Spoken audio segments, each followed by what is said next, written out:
अस्सलाम वालेकुम। आज का मेरा क्वांटिटेटिव रीजनिंग का लेक्चर, जिसमें मैं कुछ एग्जांपल्स और साथ में प्रॉपर्टीज़ डिस्कस करूंगा कम्प्लेक्स नंबर की। ये एग्जांपल है डिवीज़न वाली। इससे पहले जो लेक्चर था उसके अंदर मैंने डिवीज़न वाले पे जो प्रूफ भी किया था Z1 Z2 यानी कि टू कम्प्लेक्स नंबर की डिवीज़न जो है किस तरह हम फाइंड करते हैं, उसी कोशिश करेंगे हम उसी फार्मूले को यूज़ करके इसका सोल्यूशन फाइंड करें। ठीक है, चलें जी स्टार्ट करते हैं। हमारे पास हमारे पास क्या है जी, हमारे पास ये कम्प्लेक्स नंबर तो गिवन है, यानी कि 2 + 6i ओवर डिवाइडेड है ना, इसको मैं ऐसे फॉर्म में लिख रहा हूँ 3 + 7i। अब अगर इसे ऐसे फॉर्म में लिखा है तो मैं यहाँ पर अगर सपोज करूँ कि यहाँ पर लेट कर लेते हैं कि ये ए किसके बराबर है हमारे पास 2 के बराबर, और बी किसके बराबर है 6 के बराबर। इसी तरह इसके अंदर ये सी हमारे पास क्या होगा 3 के बराबर, और डी हमारा क्या होगा 7 के बराबर। ठीक है, अब हम क्या करेंगे, यहाँ पर जो डिवीजन वाला जो फार्मूला हमने ये पढ़ा था पिछले लेक्चर में प्रूफ किया था, उसी फार्मूला पहले मैं फार्मूला लिख देता हूँ, उसके बाद उसकी कैलकुलेशन कर देता हूँ ताकि आपको आसानी हो। क्या फार्मूला था ये हमारे पास, A C plus B D over क्या आएगा जी हमारे पास C square plus D square. आगे क्या है जी हमारे पास प्लस आएगा, तो क्या बनेगा जी हमारे प्लस करने के बाद plus iota B C minus A D over क्या आ जाएगा C square plus D square. लो जब इनके अंदर ये वैल्यूज पुट कर दो तो हमारे पास क्या आ जाएगा इसका सोल्यूशन ए और सी। ए हमारे पास कितना 2 है, 2 × 3 करेंगे कितना का 6 आ जाएगा जी। यहाँ पर मैं कर देता हूँ, क्या आएगा जी, ए हमारे पास 2, सी हमारे पास 3, 2 और ये 3 कितना हो जाएगा 6 हो जाएगा। आगे क्या प्लस बी हमारे पास कितना है 6 है, और डी हमारे पास 7 है। 7 × 2 करेंगे कितना आएगा, 7 × 6 करेंगे तो 42 आ जाएगा। ठीक है बच्चों, अब इसके बटे में सी का स्क्वायर यानी कि 3 का स्क्वायर, यानी कि 3 का स्क्वायर कितना आएगा 9 आएगा, प्लस डी का स्क्वायर यानी कि 7 का स्क्वायर कितना आएगा 49 आएगा। आगे प्लस आईओटा। अच्छा अब हमने आगे क्या करना है जी, हमारे पास है जी ब्रैकेट लगा ली मैंने ताकि थोड़ा सा सेपरेट हो जाए। आगे उसके अंदर बी और सी, बी को मल्टीप्लाई करेंगे सी के साथ और ए को मल्टीप्लाई करेंगे डी के साथ। जब बी को सी के साथ मल्टीप्लाई करेंगे कितना आता है हमारे पास 6 आएगा, सॉरी 6 × 3 करेंगे तो 18 आएगा, कितना आएगा 18। और जब 7 मल्टीप्लाई करेंगे 2 के साथ कितना आएगा हमारे पास माइनस का 14 आएगा। 7 क्योंकि फार्मूले में माइनस है ना, ए और डी, ए हमारे पास 2 है, डी हमारे पास 7 है, 7 × 2 14, और बी हमारे पास 6 था और सी हमारे पास 3 था, बी और 6 को मल्टीप्लाई किया तो 18 आ गया, डिवाइडेड बाय 9 + 49। लो जी अब यहाँ पर इसका आंसर आएगा, ये दोनों को क्या करेंगे ऐड करेंगे कितना आएगा 48 आएगा, 48 ओवर 58। अब यहाँ पर क्या आएगा ये देखो, जब 18 में से हम 14 को माइनस करते हैं तो कितना आंसर आएगा हमारे पास, 18 में से 14 माइनस किया तो 4 आ गया। आईओटा लगाएंगे और साथ 4 ओवर क्या आ जाएगा 58 इसका आंसर आ जाएगा। ठीक है जी, ये इसका आंसर था। अगर आप कट करना चाहें तो कट भी कर सकते हैं, नहीं कट करेंगे तब भी आपका ये यहाँ तक ठीक है। अच्छा ठीक है, अच्छा अब हमने क्या करना है, इसकी कम्प्लेक्स नंबर की प्रॉपर्टीज़ डिस्कस करनी है। कम्प्लेक्स नंबर की प्रॉपर्टीज़ क्या होती हैं, जो हमने रियल नंबर में पढ़ी थी वही प्रॉपर्टीज़ होंगी। एसोसिएटिव है, कम्यूटेटिव है, आइडेंटिटीज़ वाली हैं वही सारी प्रॉपर्टीज़। सबसे पहले प्रॉपर्टी हमारे पास क्या है जी, Z1 + Z2 है। ठीक है जी, जो दोनों को यानी कि दोनों कम्प्लेक्स नंबर ऐड करें तो हमारे पास कम्प्लेक्स नंबर ही मिलेगा सी। उसके बाद क्या है जी, अगर हम क्या करें, ये तो था एडिशन, अब मल्टीप्लाई करते तो फिर क्या मिलता है Z1.Z2 करेंगे तो वो किसको बिलोंग करेगा, वो भी क्या करेगा कम्प्लेक्स नंबर को ही बिलोंग करेगा जी। ठीक है जो, अच्छा उसके बाद हमारे पास कौन सी प्रॉपर्टी है जी, Z1 + Z2। ठीक है, आगे क्या करना हमने प्लस करना है Z3, ये किसके बराबर होगा जी हमारे पास Z1 + Z2 + Z3, ये प्रॉपर्टी हो जाएगी हमारी। और एंड मल्टीप्लिकेटिव प्रॉपर्टी में क्या आएगा जी Z1 Z2। अच्छा उसके बाद क्या आएगा हमारे पास जी Z3 = क्या आएगा Z1.Z2.Z3। ठीक होगा। ये था, इस तरह ये हम क्या करते हैं, प्रॉपर्टीज लगाई हमने। उसके बाद हमारे पास कौन सी प्रॉपर्टी बनती है, अगर कहता है 0.0 अगर हो, वो भी किसको बिलोंग करता है, हमारा कम्प्लेक्स नंबर को बिलोंग करता है। एंड और कहता है 1 व 0 होगा, ये भी क्या होगा, हमारा कम्प्लेक्स नंबर होगा, सी को बिलोंग करेगा। तो कह देंगे इसको क्या कहा जाता है, additive and multiplicative property, and multiplicative property. ठीक है जी। अच्छा, उसके बाद हमारे पास प्रॉपर्टी है, कौन सी प्रॉपर्टी, केस में प्रॉपर्टी आती है हमारे पास कम्प्लेक्स इनवर्स का, मल्टीप्लिकेटिव इनवर्स की प्रॉपर्टी है। कौन सी प्रॉपर्टी है, मल्टीप्लिकेटिव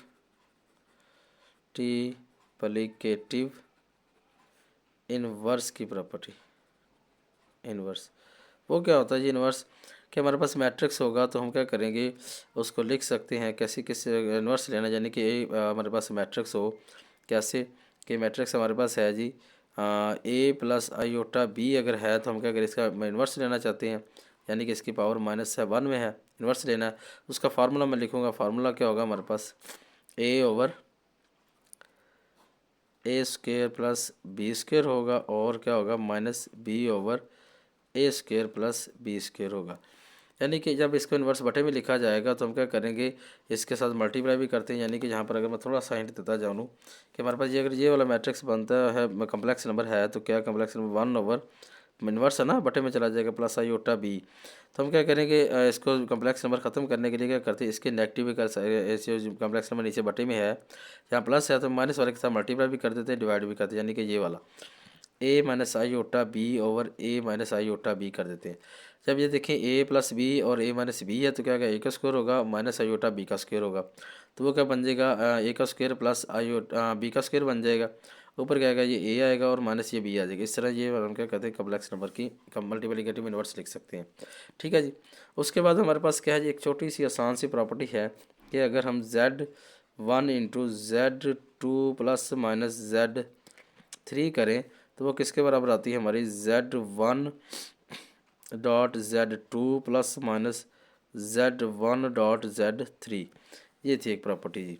अच्छा, अब हमारे पास क्वेश्चन है ये वाला, इस क्वेश्चन के अंदर कहता है कि मल्टीप्लिकेटिव इन्वर्स फाइंड कर दो। तो हम क्या करेंगे, मल्टीप्लिकेटिव इन्वर्स के लिए पहले जिसको मैट्रिक्स, वो मैट्रिक्स बना लेंगे, जिस तरह हमारे पास ये मैट्रिक्स मैंने बनाया था उस तरह लिख लेंगे। A+i/B की फॉर्म में इसे क्या लिख सकते हैं हम, 4+i/7 ये है।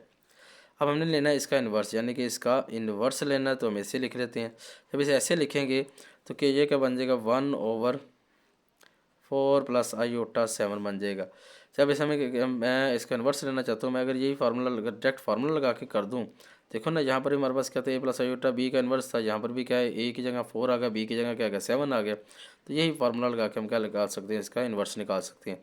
यहाँ पर A हमारे पास कितना 4 है, ठीक होगी, और बटे में क्या आएगा जी, इस A का स्क्वायर और B का स्क्वायर, यानी कि A का स्क्वायर कितना आएगा, 16 आएगा, B का स्क्वायर कितना आएगा, 49 आएगा, और माइनस में क्या आएगा, -7 आ जाएगा ऊपर, और बटे में क्या आएगा, 16 + 49 आ जाएगा। ठीक है जी। हम क्या करेंगे, इसको मैंने ये चीज़ पहले कन्वर्ट की इसमें, फिर इसमें लिखा गया, फिर इसे समझाने के लिए था ये चीज़ें, हम डायरेक्ट यहाँ पर इससे भी कर सकते हैं। अब मैंने उसी फॉर्म में लिख दी जिस फॉर्म में मेरा क्वेश्चन था।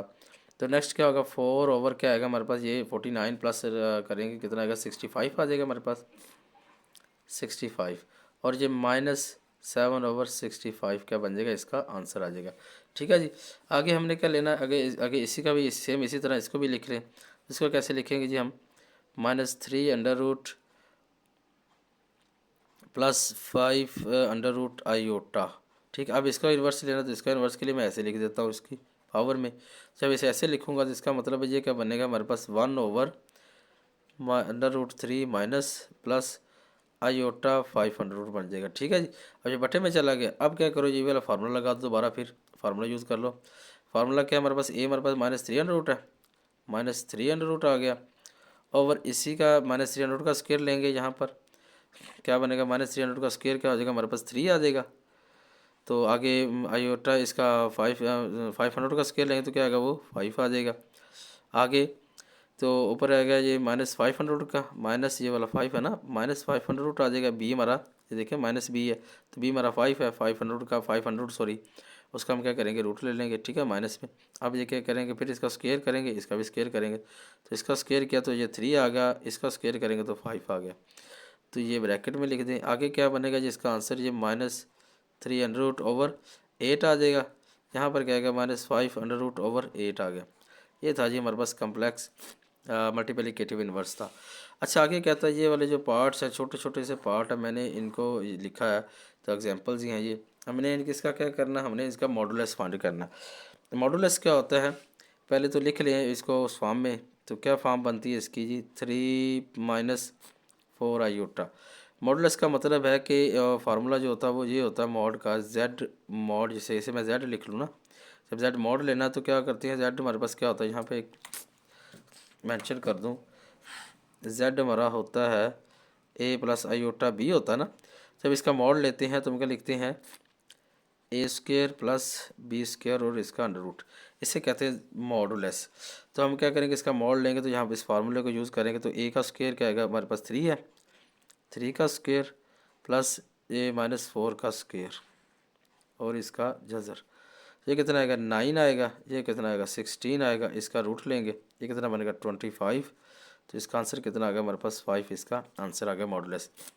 सेम इसी फार्मूले को यूज़ करते हैं, हम इसको भी यूज़ फाइंड करेंगे। तो क्या फार्मूला बनेगा जी, z is equal to 40 √+3 iota, ठीक है।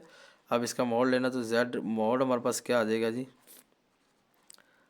z मॉड, तो z मॉड क्या आएगा 40 उसका स्क्वायर प्लस 3 का स्क्वायर और सारे का रूट। तो 40 जो कट जाएगा तो क्या आएगा 40 आ जाएगा, प्लस ये 9 आएगा, इसका रूट लेंगे, तो 40 + 9 49 हो गया। इसका जब रूट लिया जेड मॉड हमारे पास कितना आ गया, तो 7 आ गया, ये इसका आंसर। ठीक है बच्चों, सेम इसी तरह हम क्या करेंगे, इसको भी सॉल्व कर लेंगे।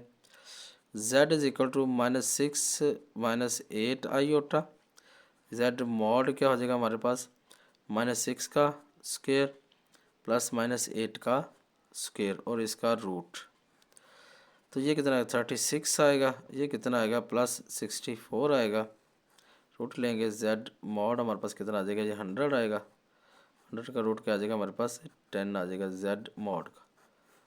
ठीक है, अब ये वाला सेम आपने खुद करें, सेम इसी फार्मूले को यूज़ करते हुए।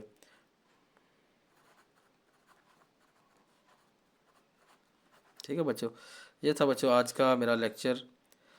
ठीक है बच्चों, उम्मीद है कि समझ आई होगी। अगर फिर भी कोई डाउट हो, कोई बात पूछनी हो बच्चे, आप पूछ सकते हैं विदाउट एनी चार्ट। मिलेंगे इंशाल्लाह नेक्स्ट लेक्चर में। अपना ख्याल रखिएगा, अल्लाह हाफिज़।